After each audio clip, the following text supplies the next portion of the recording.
Welcome to our city. I'm Alonzo Jones, sitting in for Mayor Bowledge, and here's what's going on this week around our city. On Wednesday, July 17th, from 12 p.m. to 5 p.m., the Elizabeth Avenue Partnership will host this year's 5th annual National Hot Dog Day. In celebration, Elizabeth's famous Tommy's Italian hot dog and sausages, as well as Jerry's famous Frankfurters, will be selling hot dogs for $1 each, and a DJ will be present from noon to 3 p.m.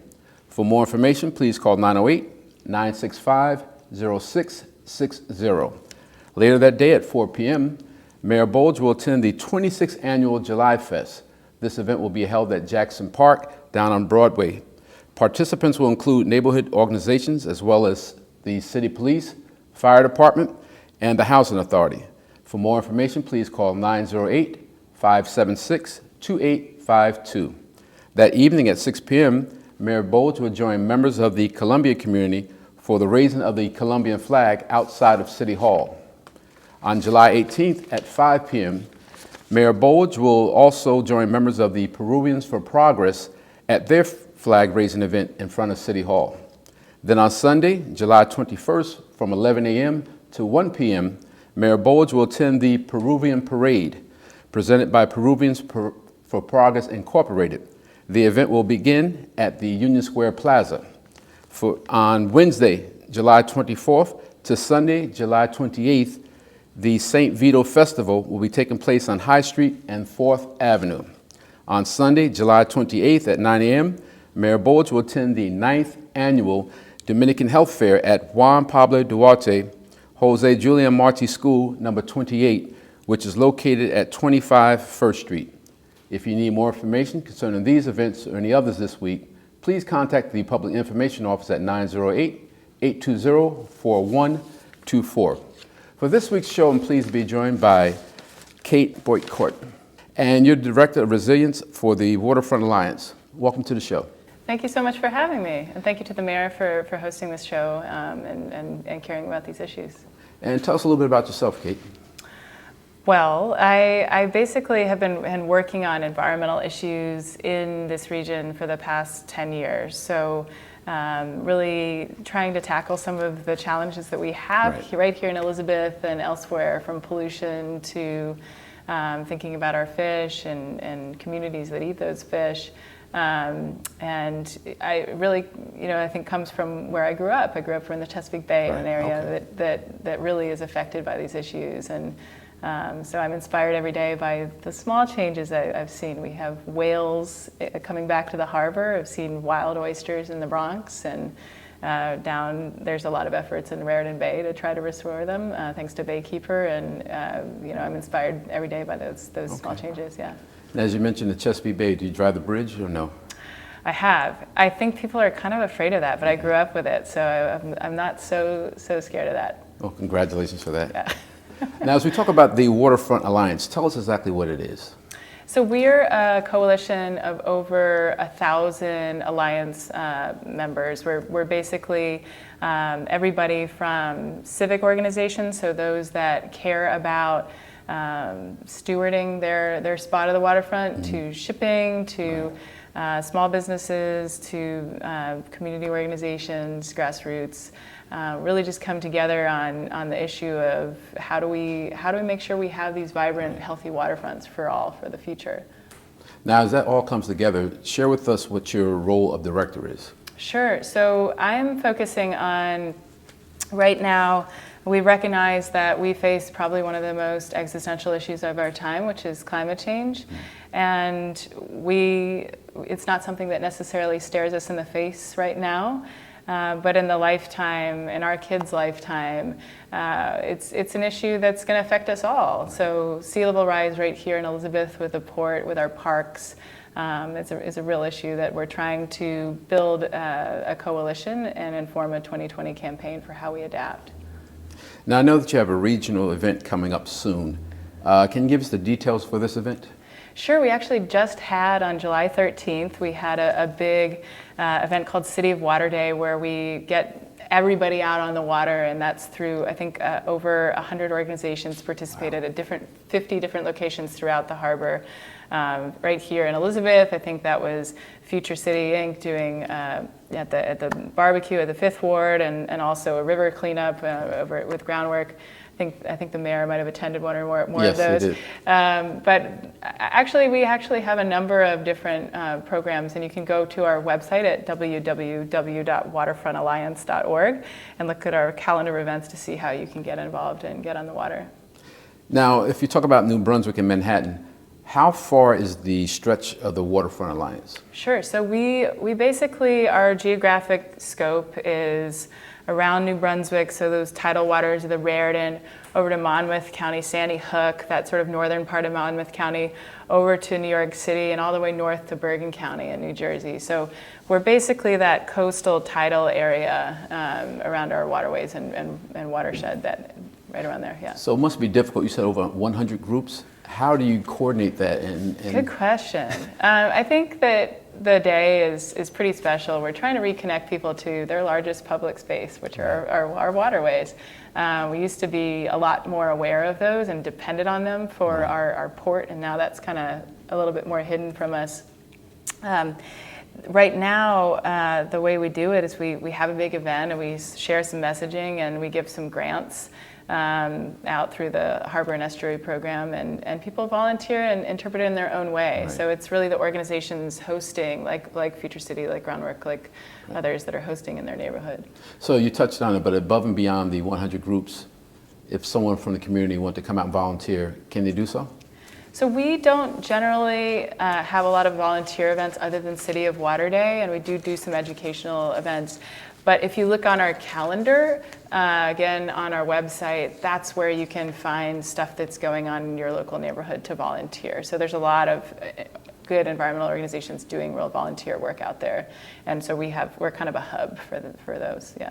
So I know you mentioned coming from Chesapeake Bay area and everything, but where and how did this become your passion? Well, I grew up in the middle of a place where farm fields, I can count the number of houses that were built along those farm fields, right, and raised edges of forest along the waterfront, and I grew up being taught about oysters but never seeing one, and it's sort of boggling to people's mind because they think of that area as where oysters came from. It turns out actually New York and New Jersey exported oysters to Europe back in the day. Mm-hmm. And when our water quality went down, we weren't able to do so anymore. It wasn't safe. So I think that that's one of the pieces that we're also trying to share and convey to the folks that live around here, is that these are the costs of not taking care of it now. And so that's something that I bring from my upbringing there to the 10 years that I've been living here and making this my home. So have you ever had the opportunity to go fishing, or? Yes. I eat a lot of veggies, but I will eat a fish that I catch. And I've actually, one of my favorite times was I went out of Brooklyn. There's actually boats that you can take and go pretty far out and go fishing. That said, I think there's some challenges that I know organizations are working on, including here in Elizabeth, in trying to raise awareness of how often you can and cannot eat fish. Right. I think there's a lot of health benefits, but you also need to be aware that we're an estuary that's living with the legacy of contamination, and that's something that you can find out more about from your local officials and online. Well, one day I'm going to go down to the Maryland area, somewhere at the Jersey Shore, and do some fishing. That's my bucket list. So. Oh, well, I have lots of recommendations for you about that. All right, yes, I've yet to do that, so. Yeah. Okay. We're going to take a brief break, and we'll come back to the second half of the show, okay? All right, thanks so much. We'll be back with the second half of Our City after these words. Thank you.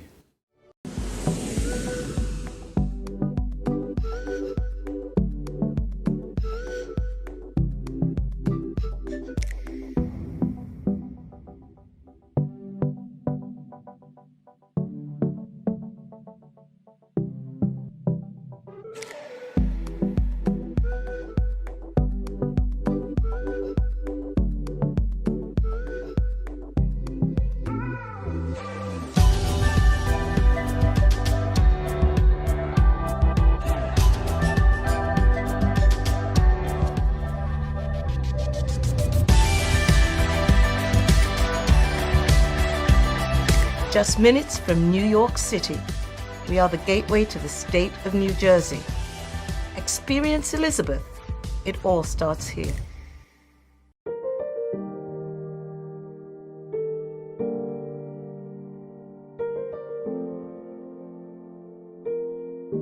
Hi, my name is Natasha Davis. I'm the founder and executive director of the organization Someone's Daughter. I decided to start Someone's Daughter in 2012 because I saw that there was a need for young girls in my community. The main goal of Someone's Daughter is to, again, give back to my community, but also to provide these young ladies with exposure.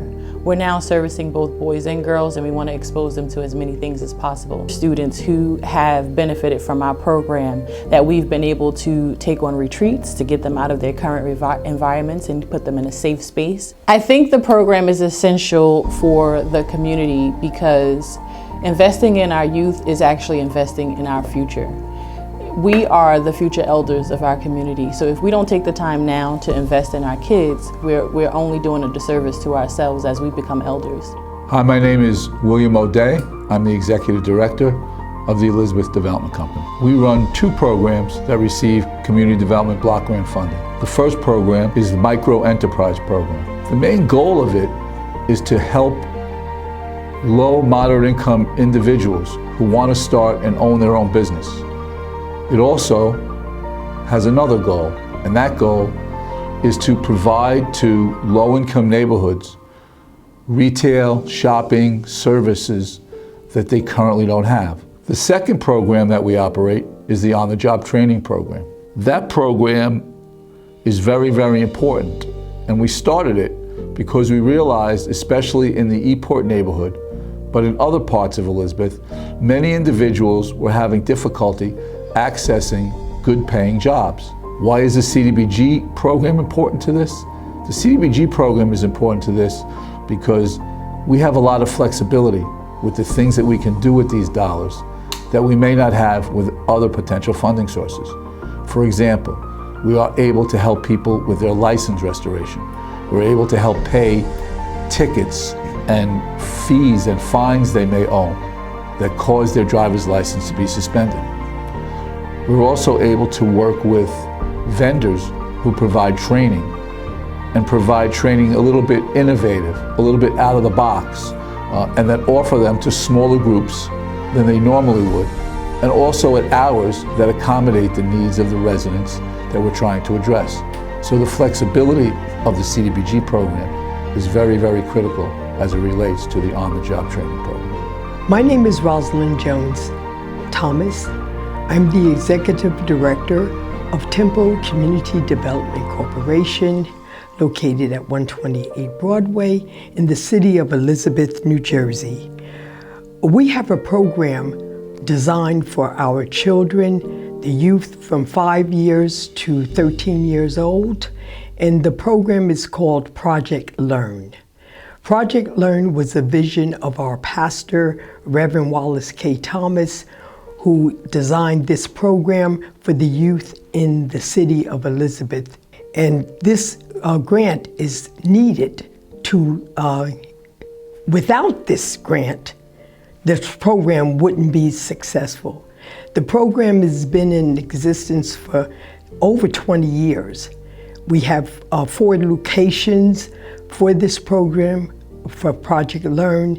It's to help assist low to moderate income families with childcare for after school. And throughout the 20 years, we've seen children come and go. Some have graduated from high school and gone on to college. And we even have some of their children attending the same program.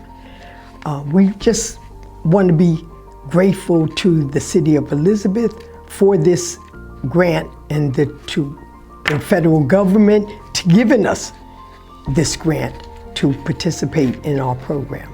Hello, my name is Sister Judy Mertz, and I'm the director of Josephine's Place in Elizabeth. Josephine's Place is a space for women that has completed 15 years on Elizabeth Avenue. The mission is to empower women to provide whatever skills that are needed for them to move on in life and to fulfill their dreams. Everything that happens at Josephine's Place has really been articulated by the women themselves. So when first opened, we asked what they needed, what they wanted. And because of their input and their response, Josephine's Place today has gone far beyond anybody's dreams. We offer skills such as computer, English, job training, leadership, sewing, knitting, crocheting, arts, crafts, nutrition. Any woman who chooses can come into Josephine's Place. And what they'll find is a safe, a trusting environment in which many women form companionship, friends, and really are about building a community. So we thank all that we have received from the CDBG funds and grants, because without them, it wouldn't be possible to prepare the women in all the skills that are needed for employment today. So on behalf of the women of Josephine's Place, I say thank you.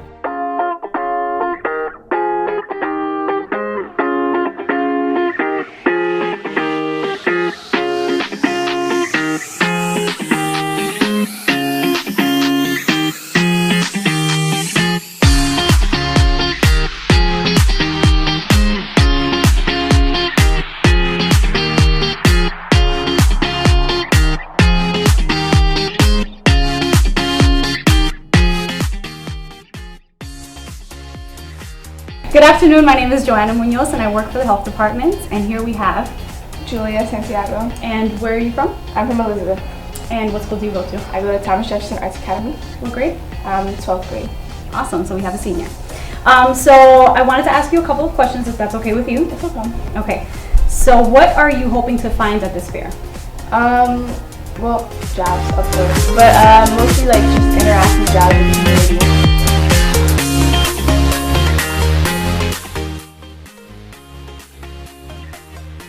And here we have Kamala Geronimo.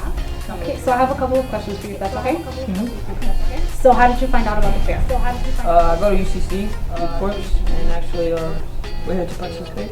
Okay. And have you been looking around? I have. The first tape I went to was the Caldwell University. Okay. Second one, I was mainly looking for jobs. Okay, what kind of jobs were you looking for? Honestly, anything that will help me in my future. Okay. That'll pay me good too. Yeah, right. Everyone's looking for that. Yeah.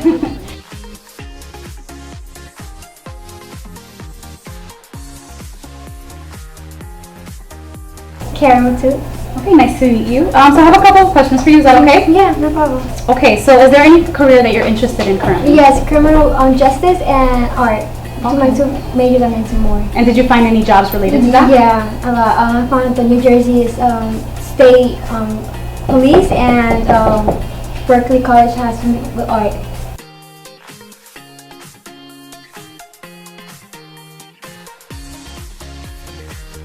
And here we have one of our vendors from the job fair. If you could just tell us your name and the name of your company. Sure, my name is Joe Miguel. I own a salon in Elizabeth called the Angel Salon. And where is it located? It's right at 312 Broadway Avenue here in Elizabeth. And that's a couple minutes away, by the way. Yeah. Just tell us a little bit about the business and maybe how you got started. And Oh boy. Well, I've had the business for 15 years now. Okay. I was not a hairstylist. My wife was a client at the time, and she mentioned that it was selling the business. And she always heard me talking about businesses, and we bought the place. I had no idea about hair again, neither did she. I quit my job, and I ran the business. After 2 years, I was able to expand, moved it across the street to a bigger location. Okay. I fell in love with the industry, and I decided to be a hairstylist.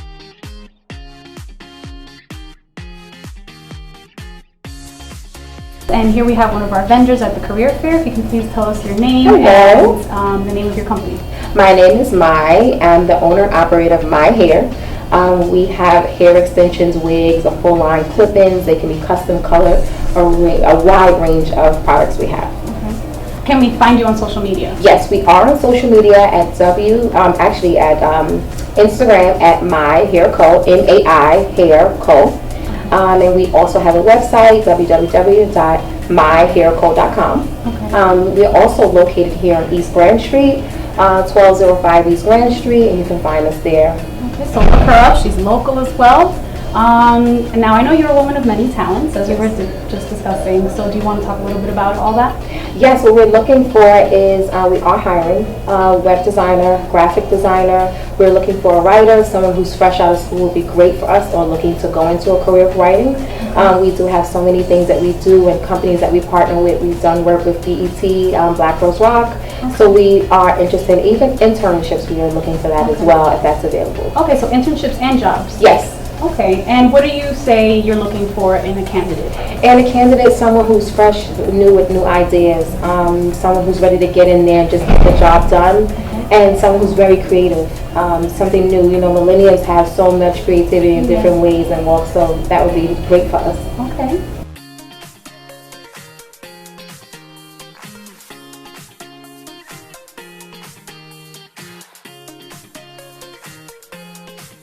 And here I have one of our vendors from our career fair. Hi. What's the name of your company? Queen T Events. And what do you guys do?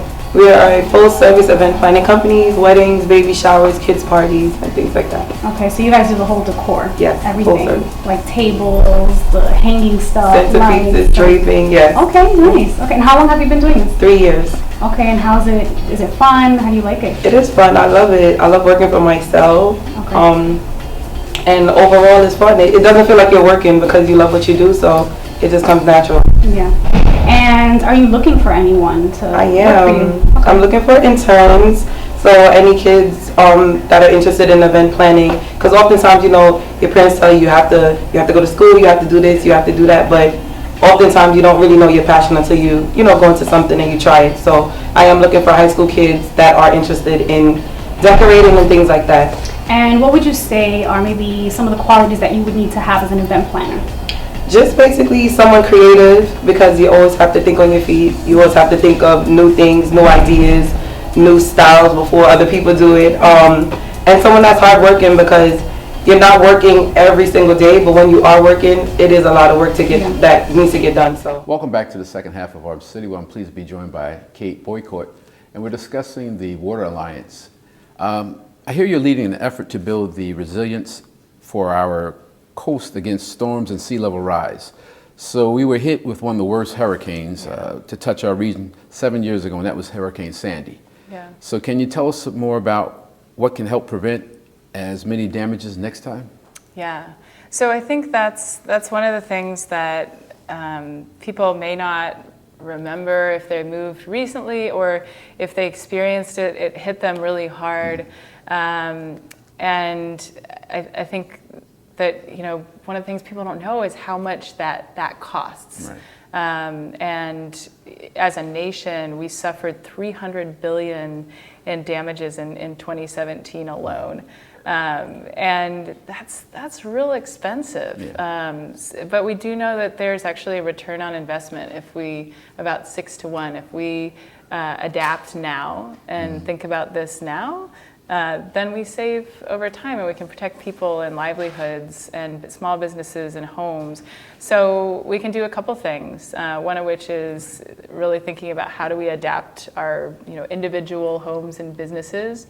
As cities, I think we'll talk maybe a little bit about this later, and states, right. We can think about the policies that maybe need to change to help lift us up and make sure we are prepared for that next storm. Right. Yeah. So as the average person, I guess we're just concerned with the homes when you talk about storms and things of that nature. But now you're talking about sea level rise and things like that. Mm-hmm. So how do you get that out to the community and make them understand the importance of it? Yeah. I think that those that were already hit really already know that they are at risk. Right. There's others that maybe do know about the risk, but they don't have a lot of resources to get there. And I think that's something that we need to figure out and start having a really public conversation about to make sure that we have good options for people that can't afford investing now. Right. As well as, there are small steps that we can take as businesses and homeowners. We can get insurance. It's expensive, but it's something that really can save us over time. you know, one of the messages that I think hits home to me is that there's this concept of the 100-year floodplain. That makes no sense to somebody. But what that means is in the lifetime of a mortgage, if you own a business or a small home, or even if you don't own a home, if you live there for 10, 20, 30 years, we're talking about maybe a 1 in 4 chance of getting hit by a storm like Sandy again. And so that's something that's, you know, something we should be prepared for. So as it pertains to a sea level rise, how would that affect Elizabeth? Yeah, so, and I should say there's a couple different things, right, and actually a number of different sources of flooding, right? There's the big storm like Sandy, there's sea level rise, and that's something that we really have to think about how we adapt and long-term live with water and otherwise, you know, change how we and where we build. And then thirdly, there's flooding that comes from green infrastructure, and I know we mentioned a couple of nonprofits earlier that work on kind of reducing that urban flooding that's just caused by rain. Yes. And that's, I think Future City has worked on doing some sort of gardens that capture water and deal with that. But realistically, we have an active port here. We've got very active oil refineries, and they lie in a vulnerable area. I know that there are some progress of trying to adapt those areas. There's homes, there's parks that are right along the Elizabeth River that are vulnerable. So these are real things that really do, you know, are in harm's way that we need to think about as a city. Okay. And what tools exist and are there for use against the effects that pollution and global warming are having on our environment and sea levels? Yeah, so I think we've been talking about a couple different things.